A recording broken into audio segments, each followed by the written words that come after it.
Hi hello friends, welcome back to media talks. நான் உங்கள் மௌனிகா. நேற்றுக்கு எபிசோடில் தான் நினைக்கிறேன், எனக்கு எக்ஸாக்டாக இன்றைக்கி எபிசோடு எனக்கு சரியாக ஞாபகம் இல்லை. பட் நம்ம வெளியில் வந்து சொல்லுவாங்க, ஆக்சுவலாக வந்து பார்த்திங்கன்னா அவங்களோட பிளான் எதுவுமே என்கிட்ட சொல்லவே இல்லை. அவங்க பண்ணுறதை வச்சு நான் வந்து புரிஞ்சுக்கிட்டேன், எனக்காக தான் பண்ணுறாங்க. அதாவது விஜய் நான் கல்யாணம் பண்ணிக்கிறதுக்காக தான் அவங்க இவ்வளோ பண்ணுறாங்க அப்படிங்கிறது அவங்க சொல்லாமலே புரிஞ்சுக்கிட்டாங்க. விஜய் மேலே பழிப்படுறதுக்கு காரணமும் அதுதான் அப்படின்னு சொல்லிட்டு அவங்களாவே வந்து அசியூம் பண்ணியிருக்காங்க. இது எத்தனை பேர் வந்து நோட் பண்ணிங்கிறதையும் சொல்லுங்கள். பிகாஸ் நான் வந்து நோட் பண்ணி நேற்றுக்கே வீடியோ ஷேர் பண்ணணும்னு நினச்சேன். பட் நான் தான் டெலிவராக ஷேர் பண்ணியிருக்கேன். ஸோ நான் முன்னாடி சொல்லியிருப்பேன், எனக்கு தெரிஞ்சு வந்து பார்த்தீங்கன்னா வெண்ணிலா கிட்ட இன்ஃபார்ம் பண்ணியிருப்பாங்க, நமக்கு காமிக்காமல் இருப்பாங்களோ அப்படிங்கிற மாதிரி நினச்சேன். ஒருவேளை வெண்ணிலா கிட்ட இன்ஃபார்மே பண்ணலையோ அப்படிங்கிற மாதிரி நினச்சேன்.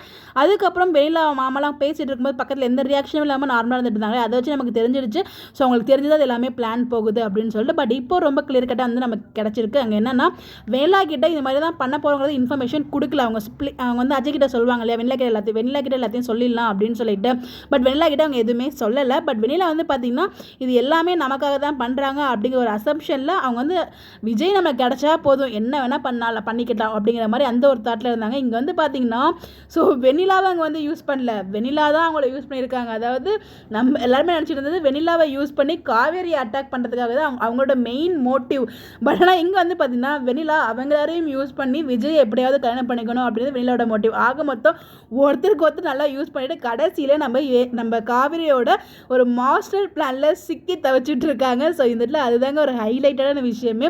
ஸோ உண்மையிலே ரொம்ப எப்படி சொல்கிறது, ஸோ அவங்க இவங்களுக்காக பண்ணாங்க, இவங்க அவங்களுக்காக பண்ணாங்க. கடைசியில் நம்ம காவேரி விஜய்க்காக நின்று தனியாக ஒத்த ஆளாக வந்து பார்த்திங்கன்னா நினச்ச விஷயத்த முடிச்சுட்டாங்க. ஸோ அதுதாங்க நம்ம காவேரி. அதாவது இப்போ தான் நம்ம பசுபதிக்கு புரிஞ்சிருக்கு.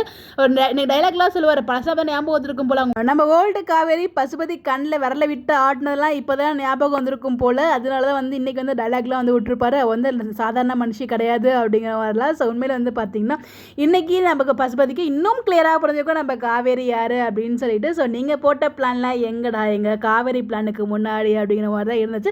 பட் உண்மையிலே டைலாக்ஸ் எல்லாமே ஒரு மாஸ் பர்ஃபார்மன்ஸ் தான். இன்னும் நிறைய பேர் வந்து பார்த்தீங்கன்னா காவேரிக்கு டைலாக் இல்லைன்னு எல்லாருமே ரொம்ப வருத்தப்பட்டோம். எல்லாத்துக்குமே சேர்த்து வச்சு நீங்கள் ரொம்ப சூப்பராக மாஸ் டைலாக்ஸ் எல்லாமே கொடுத்துட்டாங்க. ரொம்பவே ஹாப்பியாக இருந்துச்சு. அதாவது இதில் முக்கியமான விஷயம் என்னென்னா, ஸோ பசு கேங்லாம் வந்து வெண்ணிலா வந்து பசு கேங் கிட்ட சிக்கலை, பசு கேங் தான் வந்து பார்த்தீங்கன்னா வெண்ணிலா கிட்ட சிக்கியிருக்காங்க.